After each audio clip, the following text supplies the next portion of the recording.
Vemos, com a tradição da Igreja, que no Monte Carmelo, no século XII, um grupo de eremitas foi se reunindo e deram início a uma comunidade de vida contemplativa, sendo assim o surgimento dos carmelitas na Igreja.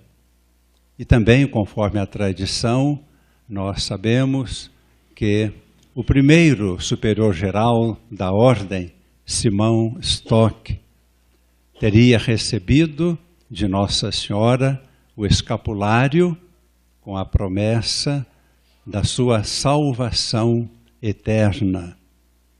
Todos esses fatos são muito bonitos e são muito motivadores para nós. Acima de tudo, a própria pessoa da Virgem Maria, nossa mãe, nossa intercessora. Na Bíblia, este Monte Carmelo tem um significado muito grande. Procuramos recordar de modo muito breve. Foi neste Monte Carmelo que o profeta Elias defendeu a pureza da fé no Deus único e verdadeiro, no tempo do rei Acás. O rei Acás o ridicularizou, dizendo que ele estava trazendo desordem para o reino de Israel.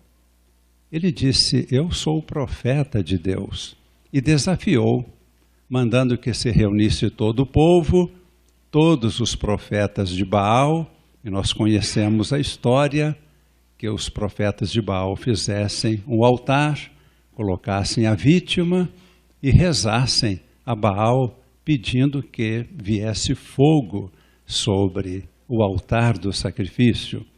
Rezaram o dia inteiro, até a hora da oblação, não apareceu fogo nenhum. Elias depois refez o altar, que era composto de 12 pedras, lembrando as 12 tribos de Israel, colocou a lenha, a vítima, mandou fazer em volta uma escavação, mandou que colocassem água 3 vezes, encharcando bem a lenha, e clamou ao seu Deus, o nosso Deus: ó Deus, manifestai que sois Deus, e sois aquele que converte os corações. Veio o fogo do céu, consumiu o sacrifício. Nós, diante desta página da Escritura, nós queremos voltar o nosso olhar para Deus, o único que converte os corações. Nós estamos vivendo esse processo, alguns fazendo reforço, outros fazendo pela primeira vez o processo da integração pessoal. Esse processo é um instrumento maravilhoso. Dizemos, uma ferramenta extraordinária para adentrarmos em nossa interioridade, para verificarmos o que necessita ser removido. Mas a doutora Renate teve uma inspiração e teve a humildade de reconhecer que na nossa interioridade há vários níveis. Enquanto estamos no nível psíquico, os problemas podem ser removidos. Mas quando adentramos na profundidade maior, no nível espiritual, que ela chama de noológico, havendo um problema espiritual, a terapia não resolve. É necessário invocar Deus. Assim como Elias invocou: ó Deus, só vós podeis converter os corações. Não estamos desmerecendo de forma alguma, pelo contrário, estou querendo reforçar o valor desse processo da integração pessoal. Através dele, Deus age.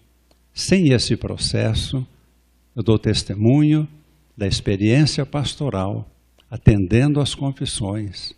Eu vejo nitidamente a diferença de uma confissão que a pessoa faz estando vivendo este processo, que é de uma profundidade diferente, a confissão, o nível de força de cura do sacramento, comparando com outras celebrações de confissão, onde não se penetra em tão grande profundidade.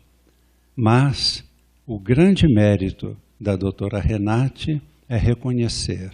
Chega num ponto em que ela deve dizer: procure o sacerdote, faça uma confissão.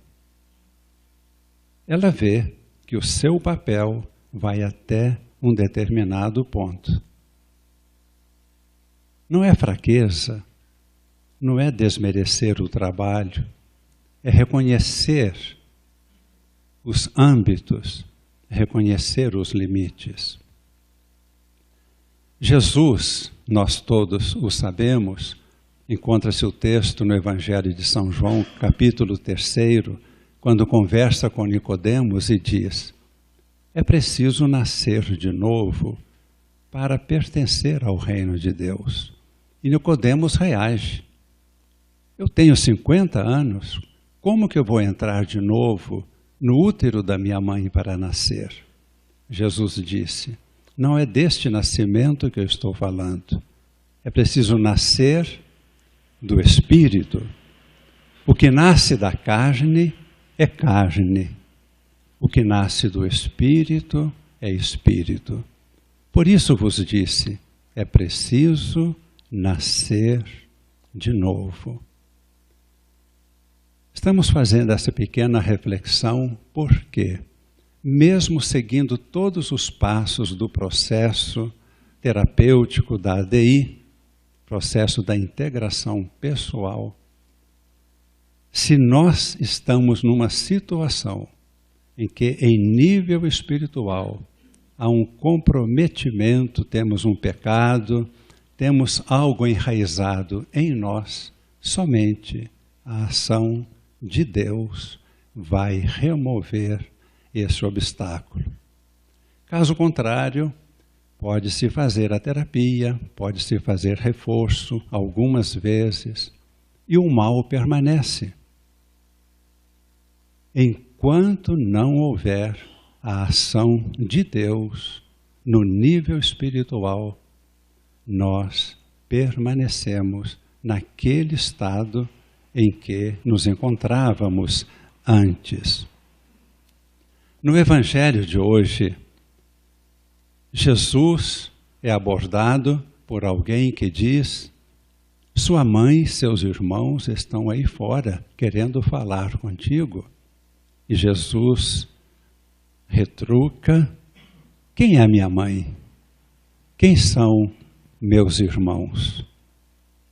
E continua: todo aquele que acolhe a palavra de Deus e a põe em prática, esse é minha mãe, meu irmão, minha irmã. Por que Jesus afirma isto? Jesus tem diante de si a sua missão. Ele vem inaugurar uma nova humanidade, uma nova família. Nossas famílias continuam assim como estamos constituídos em famílias.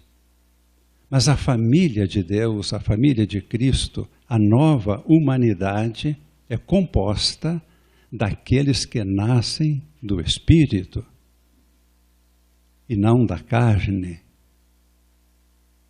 Aquele que nasce do Espírito esse faz parte do reino de Deus.